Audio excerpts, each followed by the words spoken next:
Welcome to my YouTube channel truly knowledge.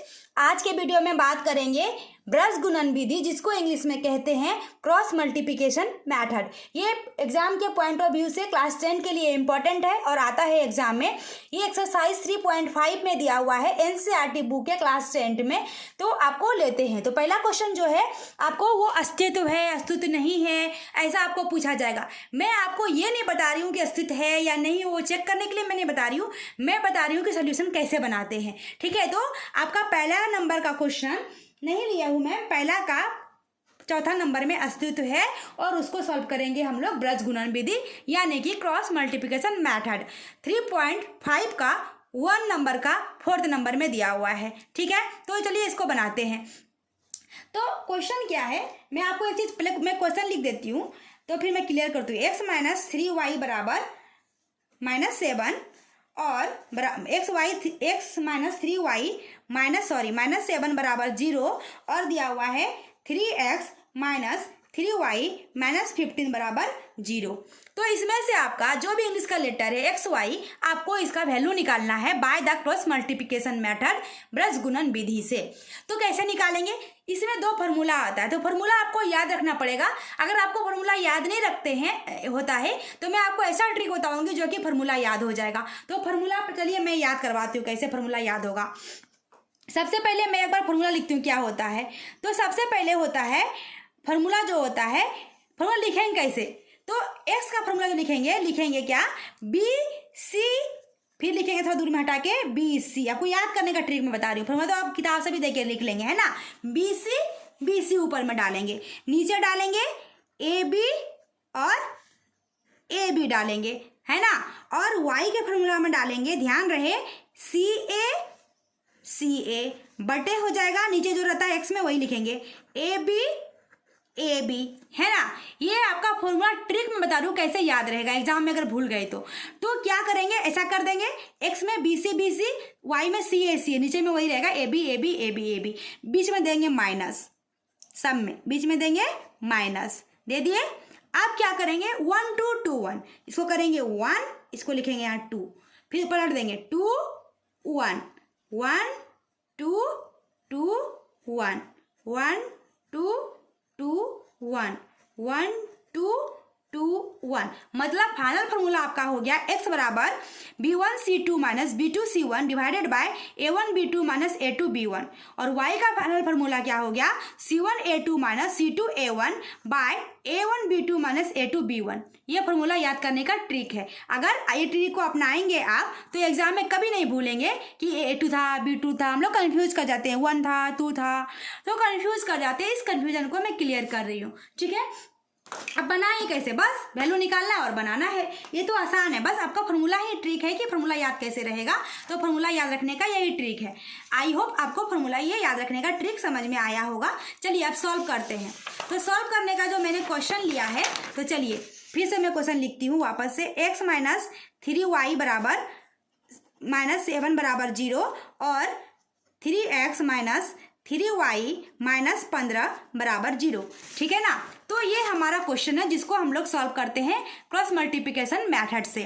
तो अभी क्या है, इसमें हम लोगों को याद रखना पड़ेगा कि बराबर के इस साइड सब कुछ रहना चाहिए, उस साइड कुछ नहीं रहना चाहिए। ब्रज गुणन विधि में क्रॉस मल्टीप्लिकेशन मेथड में ये रूल है कि बराबर जो इक्वल टू है, इक्वल टू के लेफ्ट हैंड साइड जो भी चीज़ लिखा हुआ है सारा लिखना चाहिए और बराबर के उस साइड 0 रहना चाहिए। अगर नहीं है तो इस साइड लाएंगे, पहले यहाँ तो दिया हुआ है कुछ नहीं करना पड़ेगा।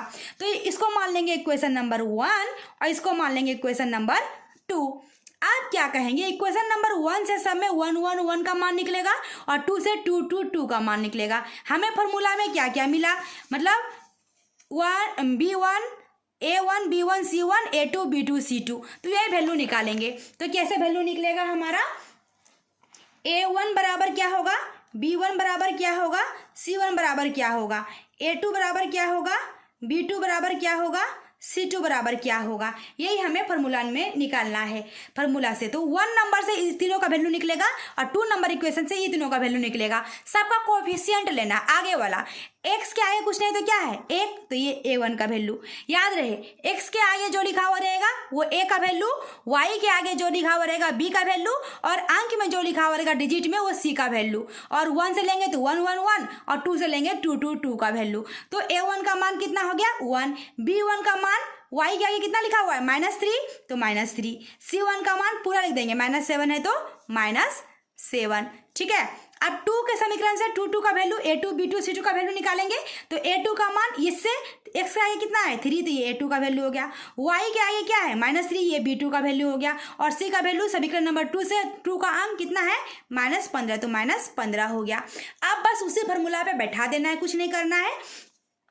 तो मैंने बोला x का मान क्या फार्मूला होता है ऊपर में BC बटे क्या होता है AB, बीच में क्या होता है माइनस माइनस, यहाँ होता है 1 2, इसमें 2 1 1 2 2 1, फार्मूला में बैठा दीजिए, अभी कुछ नहीं करना। x बराबर क्या हो गया b1 का मान कितना दिया हुआ है ध्यान से -3 गुना c2 का मान कितना -15 तो -15, माइनस है तो माइनस, b2 का मान कितना -3 तो ब्रैकेट में करना पड़ेगा, 2 माइनस हो गया, गुना c1 का मान कितना दे दिया गया है -7 तो -7 है ना, डिवाइडेड बाय a1 का मान कितना है 1 तो 1 गुना b2 का मान कितना -3 तो -3 माइनस a2 का मान कितना 3 तो 3 गुना b1 का मान कितना -3 तो -3। आप सॉल्व कर लीजिए। x बराबर क्या हो गया माइनस माइनस प्लस, 15 × 3 क्या हो गया 45, माइनस है तो माइनस, ये माइनस क्या हो गया प्लस माइनस क्या हो गया माइनस फाइनल है ना, 7 कितना हो गया 21 डिवाइडेड बाय प्लस माइनस -3 1 जा 3 माइनस क्या हो गया +3 3 जा 9 हो गया। चलिए अभी क्या हो गया x बराबर क्या हो गया 15 में 21 गया कितना बचेगा 5 में 1 गया 3 5 में 1 गया 4, अब 4 में 2 गया 2 बटे 9 में 3 गया 6 6 के 24 बराबर कितना आ गया x का मान कितना आ गया 4 आंसर आ गया। अब y का मान इसी तरीके से निकाल लेंगे हम लोग, तो y का मान क्या करेंगे कैसे निकालेंगे, y का फॉर्मूला लिखेंगे, ये a1 b2 c2 का मान रख देंगे। चलिए थोड़ा ऊपर करते हैं, तो y का मान क्या हो जाएगा हमारा, क्या फॉर्मूला होता है ca डिवाइडेड बाय ab बीच में होता है -1 2 2 1 1 2 2 1, यही फॉर्मूला होता है, बस वैल्यू पुट कर दीजिए बराबर। अब देखिए इसमें भी यही चीज़ था नीचे, इसमें भी यही चीज़ है, मतलब नीचे उतना ही आएगा, जब भी आपका सही बन रहा है मतलब नीचे 6 आया तो यहाँ भी 6 ही आएगा ना, दोनों एक ही चीज़ है ना। चलिए c1 का मान कितना -7 तो -7 गुना a2 का मान कितना 3 तो 3 माइनस c2 का मान कितना -15 तो ब्रैकेट में लिखना पड़ेगा, 2 माइनस हो गया, गुना a1 का मान कितना 1, नीचे तो वही लिख सकते हैं देख के, कोई दिक्कत नहीं है, नहीं तो डायरेक्ट बनाइए a1 का मान कितना 1 गुना b2 का मान कितना -3 तो -3, फिर माइनस है तो माइनस, फिर क्या है a2 का मान कितना 3 तो 3 गुना b1 का मान कितना -3 तो -3। यहाँ तक आई होप समझ में आया होगा। चलिए सॉल्व करते हैं इसको।